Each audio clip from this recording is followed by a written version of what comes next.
ओम सूर्य देवाय नमो नमः। भक्तों, आप सभी का स्वागत है आपके अपने चैनल पर संदीप भक्ति ज्ञान गंगा में। भक्तों, आज के इस वीडियो में हम जानेंगे रविवार सूर्य देवता की व्रत कथा।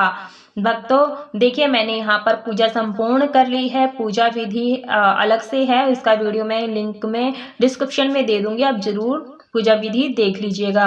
रविवार सूर्य देवता की पूजा का वार होता है। तो देखिए, कथा कभी भी खाली हाथ नहीं सुनी जाती है। आप गेहूं के कुछ दाने ले लें और कुछ पुष्प ले लें, उसके बाद हमें कथा सुननी चाहिए। जीवन में सुख समृद्धि, धन संपत्ति और शत्रुओं से सुरक्षा के लिए रविवार का व्रत सर्वश्रेष्ठ है। रविवार का व्रत करने व कथा सुनने से मनुष्य की सभी मनोकामनाएं पूरी होती हैं। मान सम्मान, यश तथा उत्तम स्वास्थ्य मिलता है। तो देरी ना करते हुए कथा में शुरू करती हूँ। कथा इस प्रकार से है।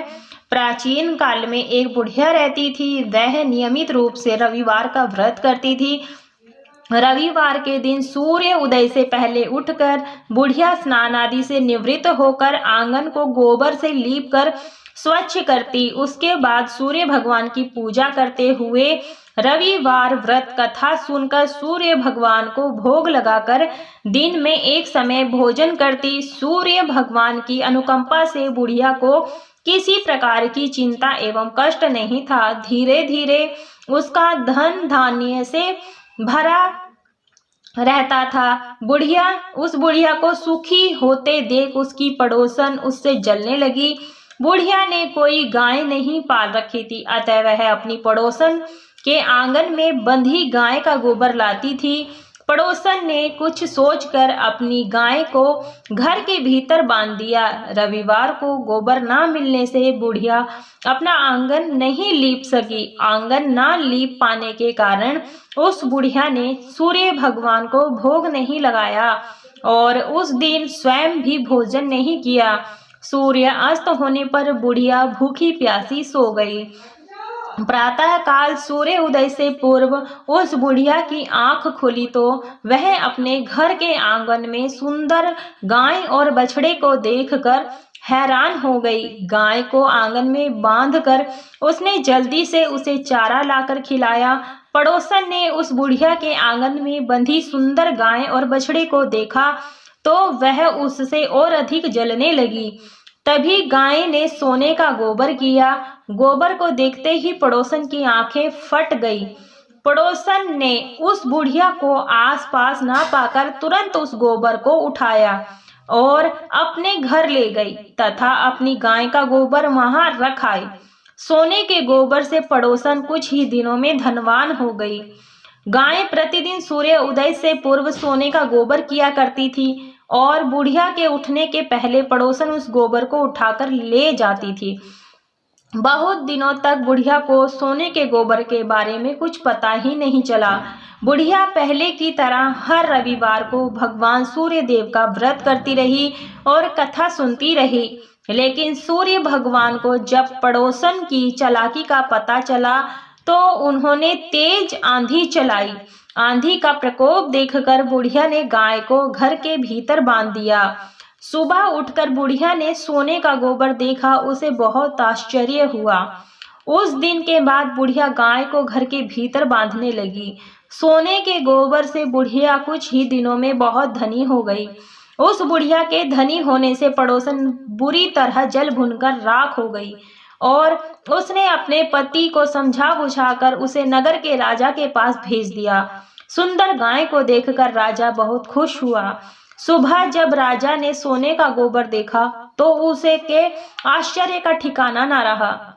उधर सूर्य भगवान को भूखी प्यासी बुढ़िया को इस तरह प्रार्थना करते देख उस पर बहुत करुणा आई। उसी रात सूर्य भगवान ने राजा को स्वप्न में कहा, राजन, बुढ़िया की गाय व बछड़ा तुरंत लौटा दो, नहीं तो तुम पर विपत्तियों का पहाड़ टूट पड़ेगा, तुम्हारा महल नष्ट हो जाएगा।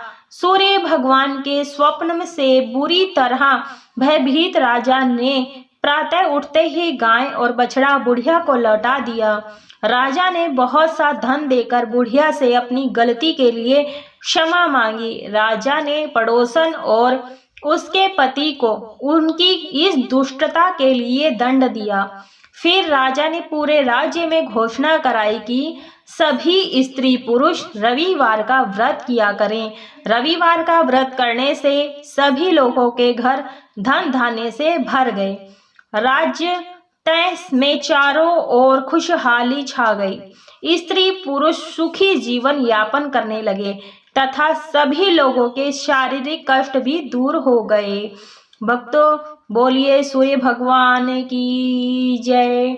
कथा सुनते हुए, हुंकारा भरते हुए हमारी ये कथा सूर्य भगवान की संपूर्ण हो गई है। इसके बाद में हम यहाँ पर गणेश भगवान की भी कथा को श्रवण करेंगे। तो कथा इस प्रकार से है। एक गांव में एक भाई बहन रहते थे। बहन का नियम था कि वह भाई का मुंह देखकर ही खाना खाती थी। बहन की दूसरे गांव में शादी कर दी गई। वह ससुराल का सारा काम खत्म करके भाई का मुंह देखने आती। रास्ते में झाड़ियां ही झाड़ियां थी। उन्हीं झाड़ियों के बीच गणेश जी की मूर्ति और तुलसी माता का हरा भरा पौधा भी था। वह रास्ते भर कहती जाती, हे भगवान, मुझे अमर सुहाग और अमर पीहर वासा देना। झाड़ियों के कारण कई बार उसके परी में कांटा भी चुभ जाता था। एक दिन उसके पैरों में खून निकल रहा था। वह भाई का मुंह देखकर भाभी के पास बैठी। भाभी ने ननद से पूछा कि आपके पैरों में क्या हो गया है। तब बहन बोली कि रास्ते में झाड़ियों से मेरे पैर कट गए। भाभी ने अपने पति से कहा कि आपकी बहन रोजाना आपका चेहरा देखकर ही खाना खाती है। वह जिस रास्ते से आती है वहां झाड़ियों के कारण उसके पैर कट जाते हैं। आप वहां का रास्ता साफ करवा दो। भाई कुल्हाड़ी लेकर सारा रास्ता साफ कर दिया।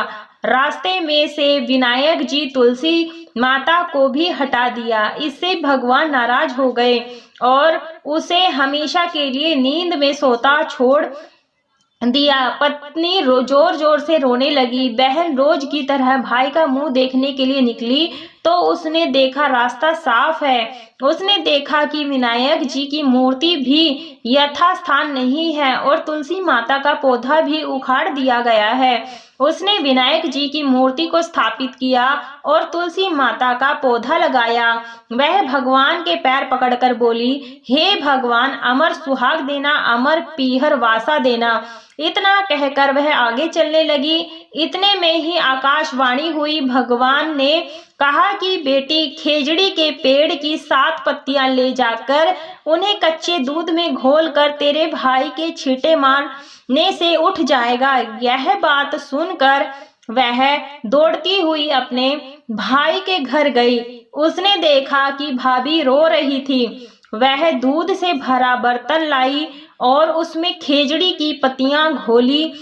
इस दूध के छींटे मारते ही भाई उठ गया। भाई ने उठते ही बहन से कहा कि इस बार तो मुझे बहुत गहरी नींद आई। बहन ने कहा कि ऐसी नींद किसी को भी ना आए। बहन ने भाई से कहा कि भैया, आपने रास्ता साफ किया तो विनायक जी की मूर्ति भी उखाड़ दी थी। जब मैं आई तो वापस मूर्ति की स्थापना की। विनायक जी ने मेरी सुनी। हे विनायक जी महाराज, जैसी उस बहन की कथा सुनी वैसी सभी की सुनना। कहानी कहते कि सुनते कि सभी की मनोकामनाएं पूरी करना। बोलिए गणेश भगवान की जय। भक्तों, ये थी गणेश जी की कहानी। जो हमारी ये पूजा तभी संपूर्ण होती है जब हम गणेश जी की साथ में एक कहानी सुनते हैं, तभी हमारा व्रत संपूर्ण माना जाता है। और भक्तों, गणेश जी की पूजा और कथा सबसे पहले कही या सुनी जाती है, पूजा भी करी जाती है। तो इस प्रकार से थी हमारी सूर्य भगवान की रविवार की, इतवार की, रविवार की और कहानी थी इस प्रकार से। और सूर्य भगवान की भी थी और गणेश जी की भी कहानी। कहते सुनते हुंकारा भरते हुए कथा को, अपने व्रत को संपूर्ण करना चाहिए। तो बोलिए गणेश भगवान की जय, सूर्य भगवान की जय। तो उसके बाद में जो भी हमारे हाथ में अक्षत और जो दाने हैं गेहूं के, आप ये भगवान के सूर्य भगवान के चरणों में छोड़ दें, क्षमा प्रार्थना मांग लें अपनी गलती क्षमा के लिए कि भूल चूक हो गई पूजा में तो क्षमा प्रार्थी जरूर से करें। बोलिए सूर्य भगवान की जय। वीडियो पसंद आई वीडियो को लाइक शेयर सब्सक्राइब जरूर से करें, कमेंट बॉक्स में सूर्य भगवान की जय।